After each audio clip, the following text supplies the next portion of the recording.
Welcome to Mantasy Fantasy Football. We're going to start off a little bit with our friend James here because he lost last week with the bomb. James, do the honors. I hate you all. Let's get that reaction for just the first 30 seconds. How you feel, It James? tastes so bad. Yeah, it doesn't taste good. It's not even like remotely like enjoying. No. All right. Well, let's just get into the. Whew. Let's just get right on into it. Let's get to present mode here. Holy shit. And he's struggling. He's already struggling. Let's get into this week in Mantasy. James, let's talk.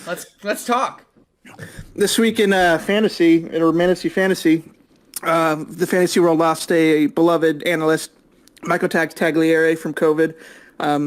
Left behind a family, but I know the fantasy world's come together to raise money for his family for the funeral and going forward as well. So big loss there. I used to watch his streams every Sunday before the game started. Holy shit. And then this is kind of old news by now, but when putting this together, Josh Gordon signed with the Kansas City Chiefs. And what do we think, guys? What do we think's going to happen with Josh Gordon? I mean, are you going to pick him up, James? Is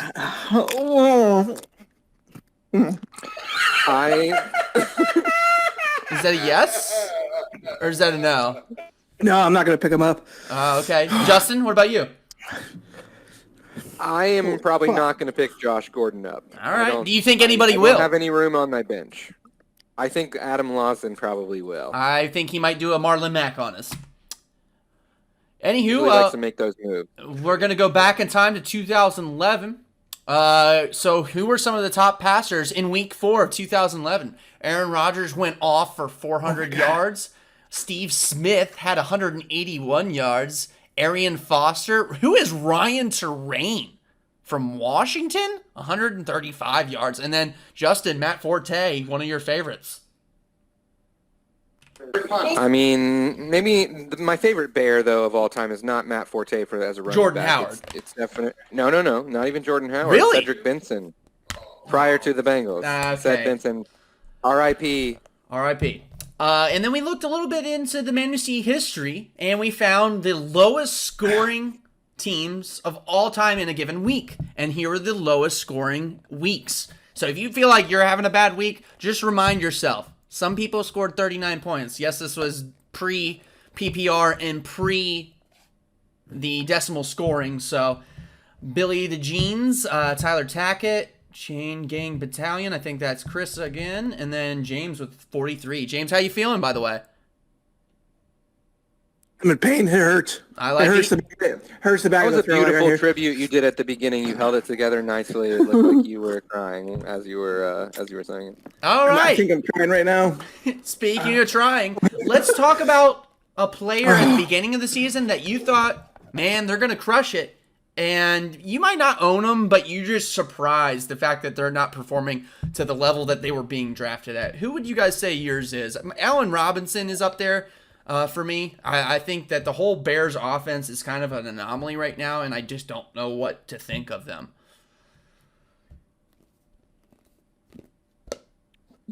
I'm sucking on a lemon wedge. Dicka? I'm gonna defer back to James. I'm gonna say he has to answer this question right now.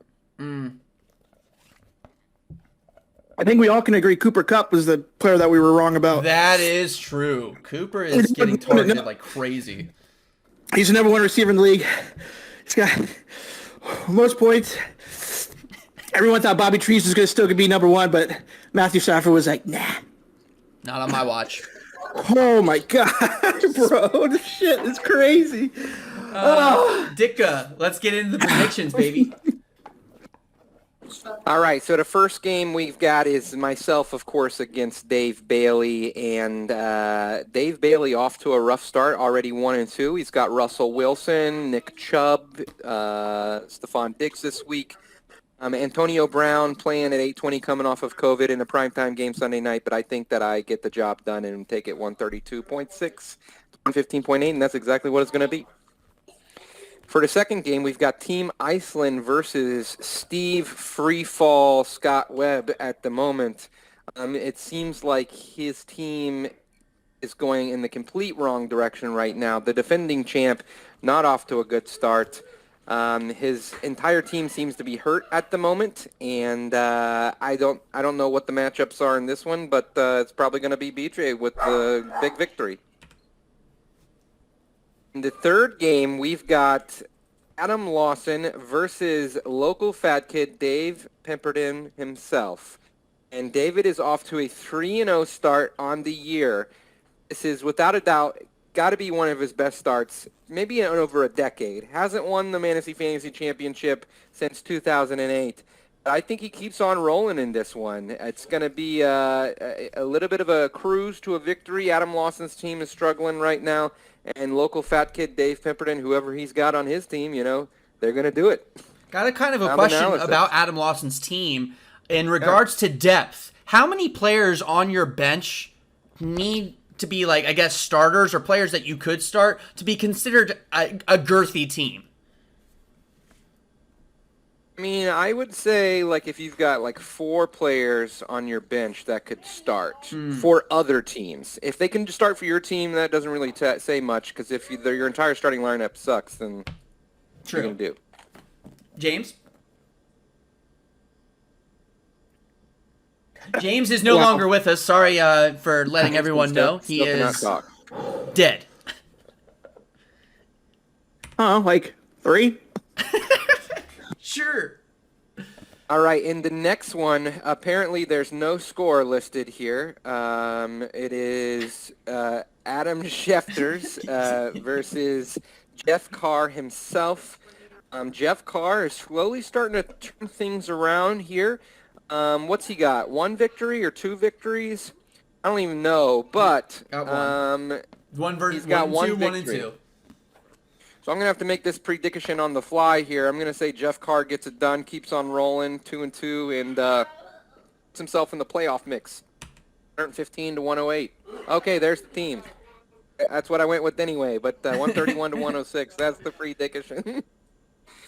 And then the game of the week is James Weingand versus Jeff Hedges, Gilfway, of course. I think that Derrick Henry keeps on rolling. James gets a very important victory, puts himself in the playoff picture, and it's a 0.1 point victory.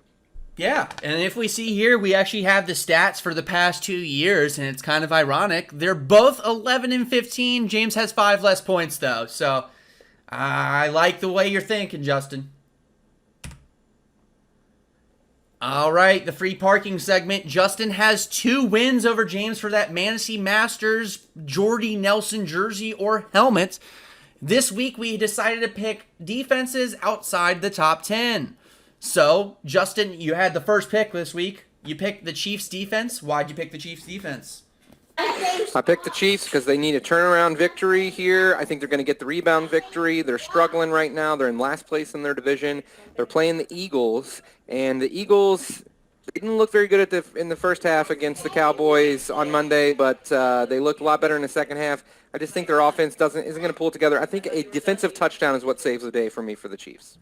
And I picked the Dolphins. The Dolphins are playing against the Colts. The Colts are pretty awful right now. They lost their best offensive lineman and their second best offensive lineman, which in my mind are their best players on their team. I don't have really a lot of faith in the Colts right now, and I'm genuinely worried as a fan. James, you picked the Colts. Yeah, I did. I picked the Colts because playing the Dolphins with Tony. It's not his name, Tony Brisket, as their quarterback, and they really have no offense, especially with Will Fuller now hurt. And Colts' defense is pretty good. The only thing that holds the Colts down is really their offense. Yeah, so I think a touchdown might save me here. Right on into our segment. Would you rather this week? All right, gentlemen. Would you rather lose on a questionable ref call similar to James and Julio Jones a week or so ago, or lose on a point correction, which we haven't had in years? Either way, you're losing, so it's not fun. I would rather lose on a questionable ref call because I'm losing in the moment. If you tell me that I'm going to win and then I've already won and then the next day it's like just kidding, taking it away from you, that's just way too much pain to have to deal with. True. Going from that high to that low is no good. Just throw me into the low right from the beginning. I think I actually want to lose on the point correction just so I have the feeling of winning for at least a second. Even if it goes away, I still want to lose on a point correction. That's my final answer. Could I answer for James? It looks like he still cannot speak. Yeah, you can answer for James. Is he doing sign language for you?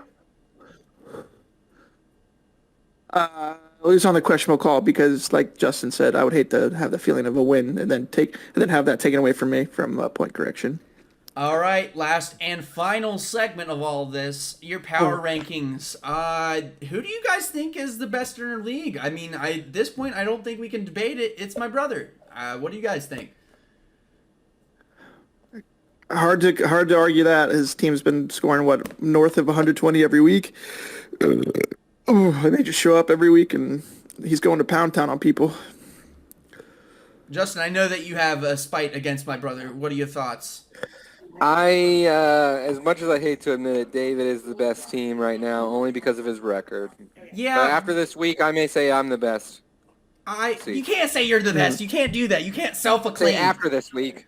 You can't I can self-acclaim. self-acclaim all I want. It's hard to believe that the league lesbians leading the pack. The part that I struggle with is the points against my brother is going, like, my brother hasn't played anybody that's scored over, like, 98 points at this point. Like, everyone that's playing him, it's like a Eugene-esque season. So, regardless of my brother's, like, output. I mean, I scored like 120-something. He just put up like a 148. So. I don't care! There's 2 other games where the other players didn't even put up over 100, though.